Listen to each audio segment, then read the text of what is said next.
Gal satu hari baginda Rasulullah keluar daripada rumahnya dalam keadaan tersenyum. Lalu kemudian kata sahabat, ya Rasulullah, adhakallahu sinnak. Ya Rasulullah, aku nampak engkau ini tersenyum. Apa gerangan, berita gembira apa yang kamu dapat?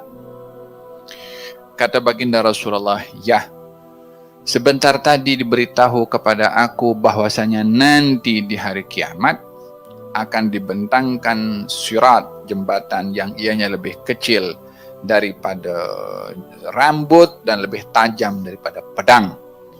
Dan boleh bayangkan bagaimana nak berjalan di atas jembatan yang seperti itu. Katanya didapati seorang lalu di sirat itu, kadang-kadang duduk, kadang-kadang merangkak, kadang-kadang berdiri, takut jatuh duduk balik, kemudian bergerak, berdiri, takut jatuh duduk balik, macam tu. Tetapi di pertengahan dia terus bangkit dan dia berdiri dengan tegaknya, dia boleh terus jalan tanpa duduk dan tanpa merangkak lagi. Dan diberitahu apakah yang menyebabkan dia boleh berdiri tegak di pertengahan. Walaupun di awalnya tadi merangkak dan berkali-kali, di pertengahan dia boleh terus berdiri dan lancar perjalanan sampai ke penghujung sirat. Katanya, karena saat berada di pertengahan, ditunjukkan kepadanya amalan salawatnya kepada Nabi, sehingga bantuan dari Allah melalui salawat orang itu kepada Nabi menyebabkan dia berdiri tegak dan berjalan tanpa menunduk kembali. Semakin orang banyak bersalawat kepada Nabi, semakin dia mendapat kejayaan di akhirat nanti.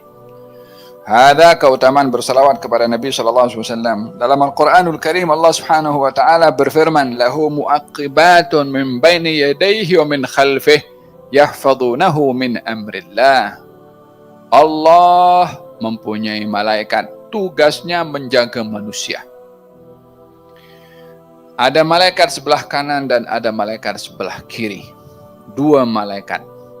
Dan ada lagi dua malaikat, kata Imam At-Tabari, ada dua lagi malaikat yang menjaga mulut orang itu. Menjaga apa mulut orang itu?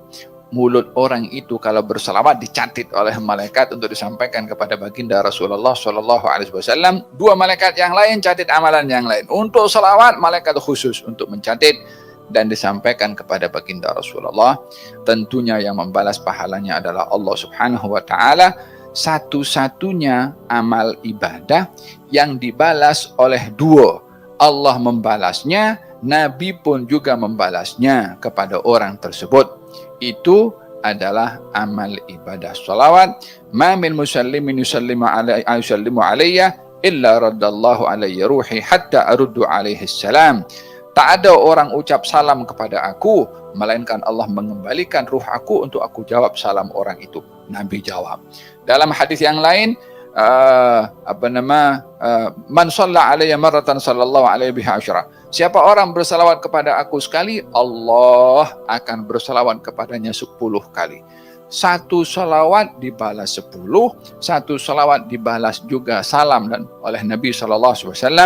Jadi satu salawat ini dapat balasan daripada Allah, dapat balasan daripada Rasulullah. Ambil peluang selagi mulut boleh berbicara, selagi hati boleh bersalawat kepada Nabi, ambil masa ini untuk memperbanyak bersalawat kepada Nabi.